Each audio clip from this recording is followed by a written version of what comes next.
Hello, hello. Episode number 14, I've been at the podcast. It's a Sunday evening, so it's about time for another one. We're about due. Today, I want to go over some essential components of the bodybuilding training that I've been doing. So, I think I've made some good growth individually in terms of muscle development, in terms of methodologies, strategies. I want to kind of hit on some key topics, some key elements of my approach and my thought process when I go through each week, and then when I kind of iterate through each muscle group each day, which particular body part I'm doing, how many sets, how many reps. I know last week I went over in the previous episode, kind of went over like more of the set and rep range. I want to go over more of like the mindset, the philosophical approach that you take to every week, the scientific kind of add-on that you put on your training and that you put on your fitness. So bodybuilding is a science at the end of the day. There's a lot of professionals that speak about it that way. I'm learning more and more that if I want to really break a few plateaus that I'm currently dealing with, that it's my responsibility individually to put in the effort mentally, put in the effort to do that. And I know like the effort's always been there for me. I love working out. I'm one of those guys that every day I look forward to going through my ritual, taking my pre-workout, going to the gym, crushing a workout, getting home, doing more work, taking care of the rest of my business and my life. Bodybuilding, I guess I should say working out, because I'm not technically a bodybuilder. I'm not dedicated to getting as big as I can. I run too much. But fitness overall is like a foundational part of my life. It's a big part of my identity. So a lot of people out there, if you feel kind of like me and where you feel like fitness is your identity, it's who you are. It's really what kind of makes up your character and what makes up your identity, and it also makes up how other people perceive you. If you go to a family event and they say, "Hey, which race you got coming up? What's going on?" That's kind of my relationship with my family these days. Is they're kind of aware, oh, well, and Nate's really into fitness. He's kind of doing his own thing with that. So also just kind of like um, putting that into your fitness, your day to day approach, realizing that it's who you want to become, like the best version of yourself fitness wise. So it's like that cliche in society. I want to be the best version of myself. Want to be a good parent, want to be a good husband, father, son, daughter, relative, business partner, fill in the blank. So this conversation is primarily about what conclusions I've drawn and what approaches I'm taking specifically these next 3 to 4 months as I'm pushing myself from a bodybuilding perspective. And I think the interesting thing about a bodybuilding perspective is it's different from an endurance perspective in terms of the mundane, mind-numbing task of one foot in front of the other. When you're on a bicycle, as long as you're not, pedaling like a maniac or, doing something moronic, you don't really have to think too much about covering 70 miles, 50 miles of distance on a bike. You don't have to think too much about covering 26 miles on foot. But when you might be saying, I want to build a bigger back, my shoulders are overdeveloped, my posture's off, I'm hitting a roadblock, I'm hitting a sticking point on this movement in the squat, in the deadlift, my lower posterior chain is suffering. I feel pain because I'm not doing it right, etc. There's a lot more loopholes and a lot more, I guess, technical roadblocks that you can come across when you're trying to be better at bodybuilding. So I'm taking this opportunity these next few months to really dig into my own fitness, my own approach, my own methodologies, and kind of, use I'm about to get another professional license certification from the ISSA for a bodybuilding specialist, which I'm excited about because it's kind of a part of my fitness that I enjoy. I genuinely enjoy both sides of, the endurance side of things for 6 months, and then this weightlifting side of things, where I kind of take that meathead approach, like, eat a lot of food, lift, get good rest, stay hydrated, do all that, eat 4 or 5 times a day minimum, keep your metabolism up, kind of keep your muscle growth high, try to burn fat at the same time. There's a lot of asks that come from the bodybuilding approach, which is the whole reason why mentally it's reported as like a very difficult sport. Even at the professional level, I mean, Major League Baseball player can finish a 3-game series, go take some time off, eat whatever he wants, maybe even consume some alcohol, whatever. Same thing with name the sport. Basketball, plenty of guys probably still drink that are in the NBA. Same thing with any other sport like team sport. There's not a rigorous, disciplined, hardwired approach that you can't miss a meal, you can't miss sleep because it's going to cause you 2 to 3 days of damage. I think that type of discipline required in bodybuilding is something to speak to. So I want to obviously bring out my whiteboard. This has become a habit of mine. So I want to talk about the lean program, which I've come up with, and this is posted on my web page on the products and services page. So the lean program is something that I think brings a lot of value to somebody who's trying to build muscle and lose fat at the same time. It may sound like an oxymoron or a double standard. But if you do it the right way, I think if you control your caloric intake from day to day, you run what I call a 5-2 split in the week.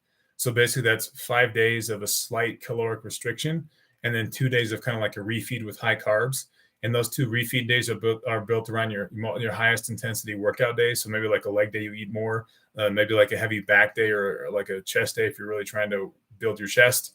If you're going to spend a lot of time or a lot of sets in your workout dedicated to that muscle group, you want to have high caloric intake that day. So since you're looking at those 2 days, you almost recover the deficit that you're at.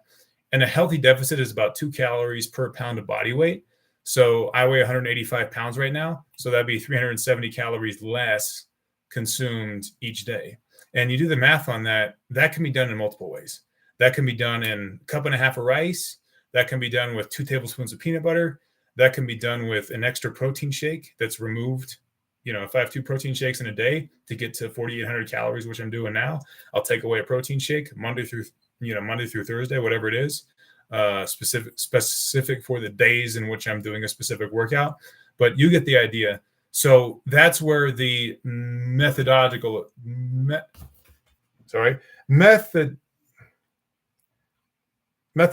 approach comes in. The methodical approach comes in. Sorry, I speak a lot of Spanish too. That's where the methodical approach comes into play.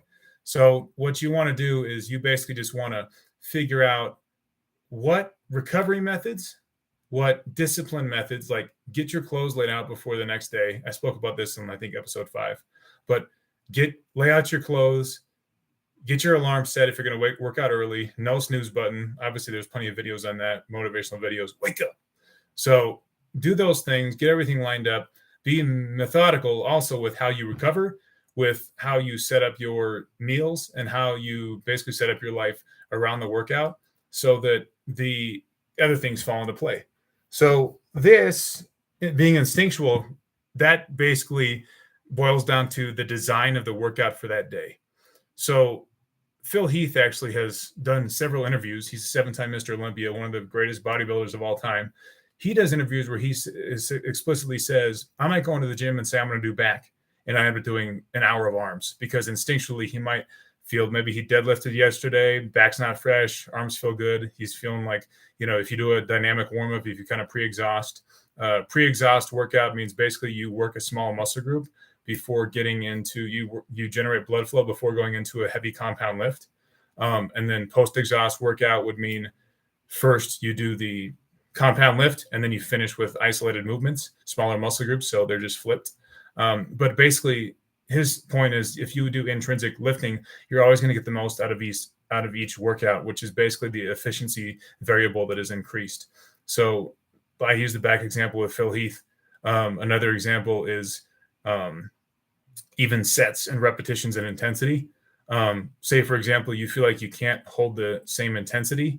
You might drop the number of sets, but keep the weight the same, and maybe go to like assisted resistance or use bands or chains or do something that will maintain as much intensity as you can throughout the workout to maximize the amount of work.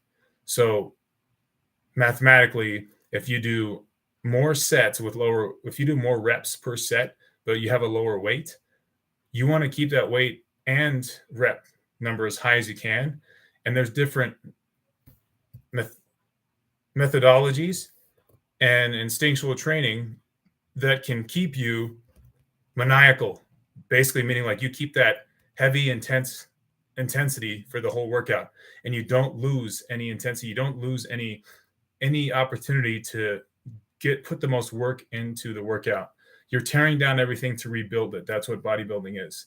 So from a scientific perspective, you basically just want to tear through those muscle fibers and rebuild them cross-sectionally through cellular hypertrophy. So the satellite cells, when they regenerate stronger and they regenerate cross-sectionally. So you're tearing down muscle fibers from different angles. You work the chest here, you work the chest here, you work the chest here.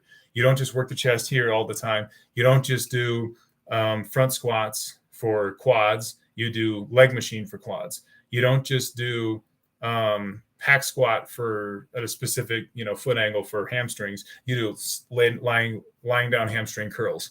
So you get the idea. Essentially, you want to basically just keep the maniacal approach to, if I'm tired in one area, it doesn't matter. I'm going to bring it to the gym every day with the same intensity, no matter if it's arms, shoulders, legs, back, chest, whatever it is, HIIT, high intensity interval training, whatever it is. So this right side here breaks down legs, back, chest, arms, and shoulders. And the example that I'm using here is the fact that I work out 8 times a week now. So I have 2 two-a-days, which is basically Monday and Tuesday, I work out twice a day. And then Wednesday through Saturday, I work out once. But the sequence here is kind of how it looks. So my legs and my back, I want to bring up the most. So that's why they're guaranteed, without fail, working out at least 20 set workouts twice a week. So I dedicate 35 to 40 sets on legs and back every week, which may seem heavy, but that's what it takes if you really want to grow. And that's what I'm doing right now, is I feel like I'm growing at a pretty significant pace, even though about a month and a half ago, I weighed 176, 177 pounds. I've put on 10 pounds. I would argue that the majority of it is muscle, maybe 3 to 4 pounds of fat, but probably 5 to 6 pounds of legitimate muscle, I would argue, and my training is kind of showing that. So I'm confident that I know that what I'm talking about. I'm getting good results. And that's part of the reason why I want to share this. So you look at chest and shoulders, that's where the instinctive training comes in. Maybe I'm tired from back, and then maybe I go into another training session where I might not have what it takes to basically, do a full workout. I do kind of a subliminal, or I do a subset workout with maybe 2 to 3 exercises of chest. Maybe they're kind of the secondary movements. When I say secondary movements, I'm referring to like cable flies, dumbbell press, dumbbell flies, incline machine press on the Smith machine, things that aren't like the major primary compound movements that are kind of away from the realm of squat, deadlift, and bench press. So those are saved for the primary days. But chest and shoulders, and even arms, multiple days for me. All right, these are kind of secondary lifts where I say instinctually I go in and I want to stay maniacal. I'm tired after 45 minutes to an hour, but I got some left in the tank for maybe extra arms. I do pyramid schemes on arms. Pyramid schemes is basically where you start, you have higher weight, lower volume, and then you incrementally increase the volume and incrementally decrease the weight, or vice versa. A reverse pyramid would be the other way around. You get what I'm saying? So basically you start with high reps, low weight. Eventually you end with low reps, high weight, and you just escalate. You do 5 to 6, 7 sets there. And that's definitely an hypertrophy type of approach to really keep that intensity and stay maniacal on this. So philosophical, what I'm talking about when I say philosophical is you have to keep a positive attitude about every day in your training, and you have to have the approach of, and I feel like it's important for someone like myself to share this because, we all see those videos that, especially those of us who like to go to the gym and kind of get some motivation before we go. You see the Machiavelli motivation videos. You see a lot of top level bodybuilders just make it look easy in terms of every day, do the same thing. Don't miss this, don't miss that. I'm coming to you from a perspective of a guy who, I'm not a pro, but I feel like I've definitely built this level of a nice philosophical approach to weightlifting, meaning I'm instinctual with what I do. I never miss anything. My life is built around doing these workouts and going to competitions and doing events on the weekends. And I don't really miss any time with my son. My wife is very supportive at this point, which she hasn't always been. So that's a great thing for me because I've learned to basically communicate to her that this is very important to me. This is what I want to do on the side of my full-time job and being a parent and a husband. So this will occupy the rest of my time. So philosophically, I can maintain a positive attitude throughout the entire week, throughout my entire training. My macro cycle, which is the entire training program for a year or more. My mesocycles, which are like 2 to 3 months. Like right now, I'm in the middle of a bodybuilding mesocycle where all I care about is getting strong and putting on muscle. Whereas 2 months ago, all I cared about was running and doing an Ironman 2 to 3 months ago. So those change, but the philosophy should always be the same. I have a positive mindset, support system around me. There's no outside variables that are going to fuck up what I'm trying to do. So if you're, battling with addiction, if you're about to break up with your girlfriend, or if you're going through a divorce, or if something bad is happening in your life, that's tough, but you got to find a way to if this is really a priority to you, you really have to find a way to get this set in your life, because for a lot of people, that's the foundation, and that's the base for everything. And on my professional resume, I'm going to post a project that I'm working on with data that backs this up in terms of recovering from addiction and beating the odds in terms of a lot of these negative parts of people's lives, which we as Americans deal with all the time on a day-to-day basis, especially given the circumstances and the environment of the world as a whole here, definitely in this country. But I won't get into a political conversation because there's plenty of channels that do that. So I'm here strictly for fitness and personal growth and personal improvement. Day 6 is another thing that I want to conclude with here. Day 6 is where you kind of bring all this stuff together. So like I said, two leg days for me, 2 back days for me is a must. Chest day and shoulders, they can be kind of hybrid days. So, shoulders, I might mix in with like a boxing session, high intensity interval training. Maybe I do the assault bike for a couple of rounds, 50 calories as fast as I can. I get off the assault bike, I go into like some side cable raises. I go into maybe some military dumbbell press, barbell military press. I do some shoulder workouts that are really going to drive blood. Just basically go for hypertrophy, and not that base, that limit strength base that we're trying to build from compound movements. Those I save for the big days, like where I know I'm going in, all I'm doing is legs, all I'm doing is back, a single muscle group day. I'm kind of mixing those together. And I think that me personally, from my experience of training weights with high intensity for the last 3 to 4 years, probably 5 years, that's fair. That's where I'm at with this. So I want to share this with you all, and with anyone who watches this. This is an important part of fitness, is learning how to go outside of the mold and think outside the box a little bit, and try to get yourself to, because you best. There's plenty of resources out there that say, do this many sets, this many reps. But when you're in it, when you're actually in a workout, you need to really get in tune. Maybe it takes good music. Maybe it just takes, obviously hydration is important, but maybe you just need to put on good music. Maybe you need to just get in the zone. Maybe you need to stretch more. Maybe you need to take care of whatever you need to do before you hit the gym to keep these 4 kind of elements of a good bodybuilding program intact.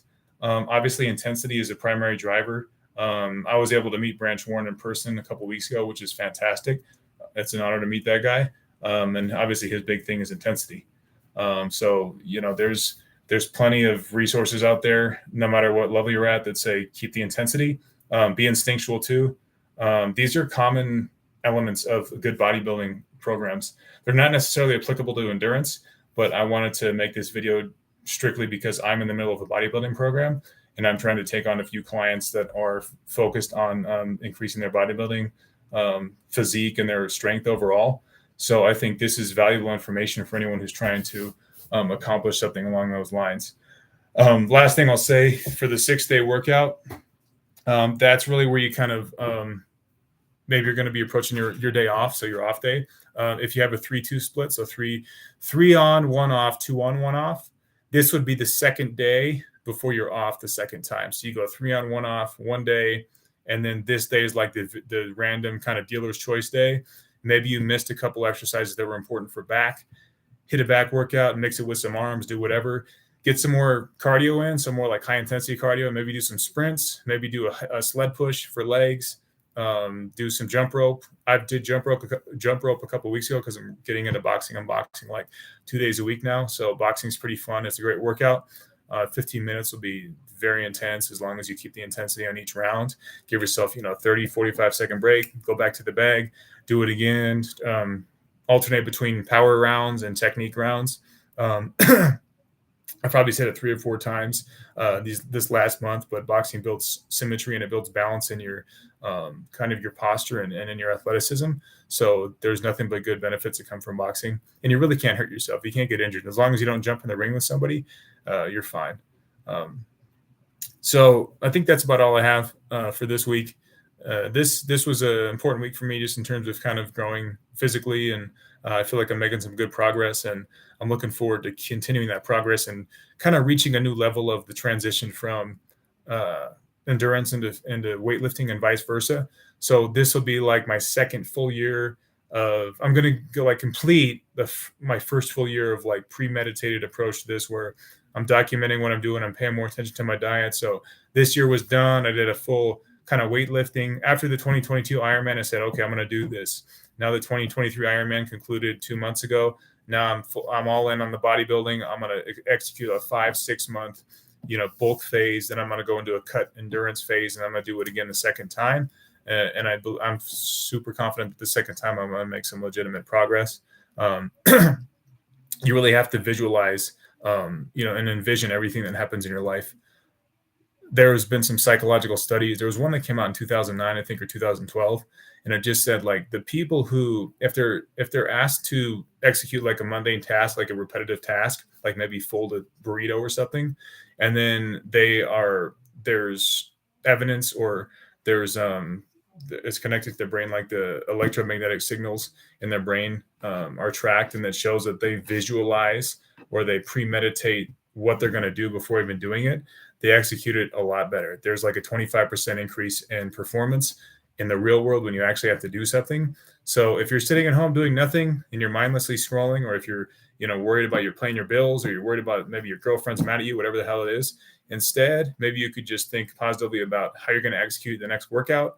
Think about how you're going to move the weight. Think about, you're going to walk in, you're going to change, you're going to go to your locker, you're going to put your shit down, you're going to get to work, you're going to do A, B, C, and D. I've discovered that the more I get into my fitness, the more I spend boring moments in my life thinking about that, so that I don't really waste any waking hour, and I don't, spend any time thinking about negative bullshit, because there's plenty of that going around. So again, like I'll conclude with this comment. Like, my intentions with this channel is to start reaching more people, gain some more subscribers. I've got 50 subscribers. That's fantastic. But my goal is to just reach more people and create a community, whether it's here in Northern Colorado or just around the community of people who are like advanced at their fitness. They're not necessarily professionals, but they're kind of like me, like they're in it. They really love it. They want to share whatever progress they make. They want to share their thoughts, their insights. This is like a platform where there's no bad idea. There's no bad feedback. You can criticize me all you want. You can give me praise, whatever. Not going to affect what I do. It's not going to hurt my feelings. So by all means, please do so. I'd appreciate any comments or any suggestions on the material. If there's any requests on what I could talk about, that's fine. I could do maybe some added research before and talk about a specific subject. But yeah, bottom line, I appreciate anyone who watches this, family, friends, people in the community. Thanks everyone for kind of supporting this. And again, my website's up and it's running, and there's some great programs that I got coming out soon. So I've kind of vamped up the pescatarian, vegetarian diet plans for those who are trying to, maybe you're older, maybe you want to drink alcohol a couple times a week and still stay fit. There's that. There's this bodybuilding lean diet, which I just developed. So that's really relatable to this video. There's a bodybuilding bulk, which is more of like a, kind of a dirtier diet where maybe you have more fats and carbs and stuff, and you really want to put on weight and then cut back. There's different types, there's keto, there's diets for virtually everybody. So check that out. And, pretty affordable price plans there. So you're not going to find those prices anywhere else with this level of knowledge and this level of expertise and this level of attention to detail on kind of the diet template. So I encourage anyone to go to the homepage and take a look at the diet templates that I have. So there's some good ones. I mean, they're interactive and you can kind of, select through, and I'm kind of finishing the templates for those, but you kind of got a select down option where it's almost like an app that you download on your phone where, you type in like a specific food and weight and it gives you all the macros and stuff and the calories. So I do that with meal selection. I do that with basically just a cell driven spreadsheet that I'll give to you. And preferably if you have a Gmail account, then we can go through that quickly, and looking forward to getting started with a few folks on that. So yeah, that's all I have at this time. That's everything for me. And good thing we're in September, so weather's going to kind of in my part of the country, the weather's kind of cooling down. It's not going to be 95, 98 degrees anymore. So good running weather outside in the fall, and football season's coming up. So a lot of good things to be positive about finishing up here in 2023. So thanks, everyone. Take care of yourselves, and have a good evening. Bye-bye.